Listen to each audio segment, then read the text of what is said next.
दोस्तों आज हम बात करेंगे पाकिस्तान के उस प्रांत की जहां इस वक्त सिर्फ आग नहीं लगी है बल्कि पाकिस्तान की सेना, सरकार और सत्ता तीनों की साख जल रही है। बलूचिस्तान। जी हाँ, बलूचिस्तान लिबरेशन आर्मी ने पाकिस्तान को उसके ही घर में घेर कर रख दिया है और ऐसा सबक सिखाया है कि पाकिस्तान की सेना उसे सह नहीं पा रही। बलूचिस्तान के 7 शहरों में एक साथ हमले हुए हैं।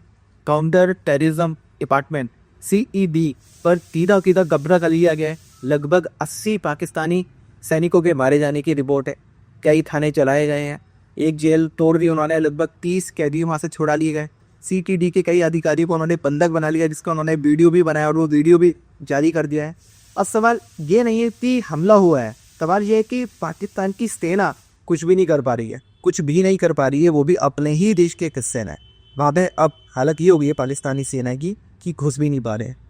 दोस्तों आज पाकिस्तान की हालत ये हो चुकी है कि पाकिस्तान की सेना अपनी ही चौकियां छोड़ के भाग रही। आम नागरिकों की सुरक्षा की तो गारंटी नहीं है, बल्कि प्रधानमंत्री और फील्ड मार्शल दोनों पूरी तरह से बेबस दिखाई दे रहे हैं। दोस्तों याद रखिए कि जो देश अपने एक प्रांत में अपनी ही सेना की रक्षा नहीं कर सकता, उसे बचा नहीं सकता, वो देश आम नागरिकों को कैसे सुरक्षा देगा? वो कैसे दावा कर सकता है कि उसके नागरिक उसके देश में सुरक्षित हैं? अब दोस्तों सुन के हंसी आती है बहुत ज़्यादा, और अब पहले भी कई बार सुन चुके हैं कि जो पाकिस्तान के प्रधानमंत्री शहबाज शरीफ, जो कई बार खुद ये बात कह चुके हैं कि भाई हम विदेश जाते हैं, भीख मांगते हैं, भीख मांगनी पड़ती है, दोस्त जो ममालिक है उनसे भी हमें कर्जा लेना पड़ता है। हालांकि हालत ये होगी कि UAE, सऊदी अरबिया जैसे देश तो चाहते ही नहीं है कि ये क्या आए, और अगर वे जाते हैं तो समझ जाते हैं कि भीख मांगने आया है। सीधी सीधी बात है कि जब ये भीख मांगते हैं तो पाकिस्तान की जो संप्रभुता है उससे बहुत ज़्यादा समझौता होता है ना, ऐसी कंडीशंस माननी पड़ती है जो कि हित में नहीं होती, देश के हित में नहीं होती। यही इसका फल है दोस्तों, जब पाकिस्तान ने एक नीति अपनाई 80s में आतंकवाद को बढ़ावा देने के लिए। जब अफगानिस्तान की वॉर चल रही थी, अफगानिस्तान की वॉर में इन्होंने अमेरिकन से डॉलर लिए और जिहाद को एक टूल बना लिया अपना। जब एक स्टेट पॉलिसी बन जाती है तो फिर उसका जो है नतीजा यही होता है कि जब आतंकवाद आपकी स्टेट पॉलिसी बन जाएगी तो फिर इज्जत भी आपको आगे चल के गिरवी रखनी पड़ेगी। और यही अब पाकिस्तान के साथ हो रहा है। पाकिस्तान ने कभी कोई अपनी इकनॉमी नहीं बनाई और उसका नतीजा यह है कि पाकिस्तान की जो इकनॉमी बनी वो जिहाद के दम पे, या फिर ये जो आतंकवादी संगठन है इनके दम पे बनी। दोस्तों 1965, 71 और 99 का जो इतिहास है वो गवाह है। कारगिल में इन्होंने, जब कारगिल में हारे, इन्होंने अपने सैनिकों के शव लेने से भी इनकार कर दिया था। पाकिस्तान की सेना ने बहुत ही चालाकी के साथ, मुशर्रफ ने ये पूरा एक षड्यंत्र रचा था कारगिल का, जहाँ ये सर्दियों में आके बैठ गए थे। लेकिन जब वहाँ की सेना आई और इन्हें निकाला गया वहाँ से, इसमें जो सैनिक मारे गए, इतनी बेशर्मी के साथ इन्होंने मना कर दिया था उनके शव लेने से कि हमारे सैनिक नहीं है, ये तो कोई मुजाहिद मिला। जबकि वो सैनिक थे, इसके सबूत थे जो उनके पास से, उनके ID कार्ड मिले थे सेना के, उनके और बहुत सारे दस्तावेज मिले थे। इससे साबित होता था कि पाकिस्तानी सेना के रेगुलर जवान है, लेकिन पाकिस्तान ने फिर भी इसे मानने से मना कर दिया था। और दोस्तों भी हाल ही में पिछले साल ऑपरेशन सिंदूर पार्ट 1, क्योंकि अभी ऑपरेशन सिंदूर चल रहा है, कॉज है, ये अभी खत्म हुआ तो पार्ट 2 भी जल्दी होगा। इसलिए ऑपरेशन सिंदूर पार्ट 1 जो हुआ था पिछले साल, उसमें इनके 13 में से 11 एयरबेस तबाह हो चुके थे, फिर भी ये मानने को तैयार नहीं थे। हालत है कि ये हुई बाद में, ऐसे बहुत सारे डॉक्यूमेंट सामने आए कि इन्होंने टेंडर निकाले हैं फिर से अपने एयरबेस बनाने के लिए। बहुत सारे टेंडर इन्होंने निकाले, लगभग 5,000 करोड़ के आसपास का, यानी कि कितना बड़ा नुकसान इनका हुआ। पाकिस्तान एयरफोर्स की जो बिल्कुल ब्लाइंड हो गई थी, ये उड़ ही नहीं पा रहे थे, इनकी कंडीशन ये हो चुकी थी। और इतने लंबे समय तक चाहकर भी ये अपनी एयरफोर्स का बिल्कुल भी इस्तेमाल ही नहीं कर पाए, और फिर भी ये लोग दुनिया में जीत का दावा करते हैं। यानी कि कितना गलत नैरेटिव इन्होंने अपने देश में नहीं बनाया, बल्कि पूरी दुनिया में बनाने की कोशिश की। शुरू में लोग उनकी बातों में आदी गए, लेकिन जैसे जैसे चीज़ें को इन्वेस्टिगेट किया गया, पता चला कि सारे दावे झूठ हैं। जैसे जैसे नई नई चीज़ें सामने आ रही हैं, जो हमारी तीनों सेनाओं के प्रमुख हैं, वो ऐसे ऐसे बयान या ऐसी चीज़ें बीच बीच में आती रहती हैं। इनसे पता चलता है कि ऑपरेशन सिंदूर कितना ज़्यादा सक्सेसफुल हुआ, कितने कम समय में कितनी बड़ी मार पड़ी है पाकिस्तान। दोस्तों अब आते हैं असली मुद्दे पर, जो कि इस वीडियो का विषय है कि भारत के जो राष्ट्रीय सुरक्षा सलाहकार हैं अजीत डोभाल, उनका बयान। अब उन्होंने कहा कि अब भारत डिफेंसिव नहीं, ऑफेंसिव डिफेंस की रणनीति पे चलेगा। अब ये बहुत ही इंपॉर्टेंट चीज़ है। और फिर उन्होंने अगली लाइन में ये बात बोला कि एक और मुंबई करने की कोशिश करो और बलूचिस्तान को तुम भूल जाओ। अब ये कोई भाषण नहीं था, ये एक रणनीतिक चेतावनी थी, क्योंकि अजीत डोभाल जो कोई नेता नहीं कि वो नेताओं की तरह से बोलेंगे।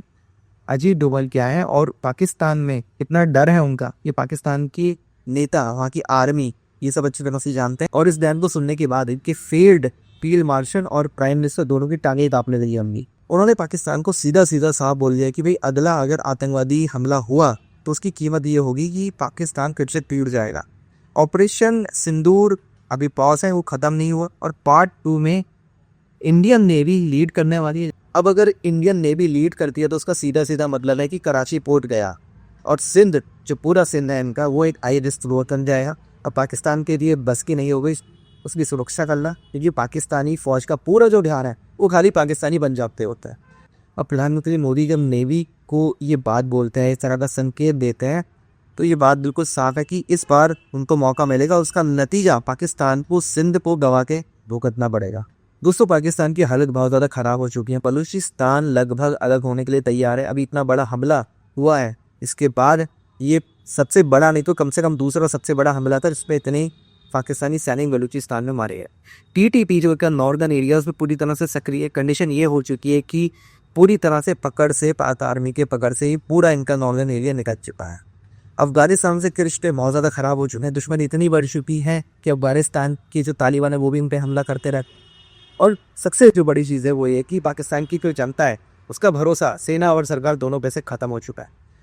जिस देश की जनता अपनी सेना पे भरोसा खो दे वो देश ज़्यादा दिन तक टिका नहीं रह सकता। ये स्थिति पाकिस्तान में बन गई और ये बनी है पाकिस्तान की सेना की अपनी गलतियों की वजह से।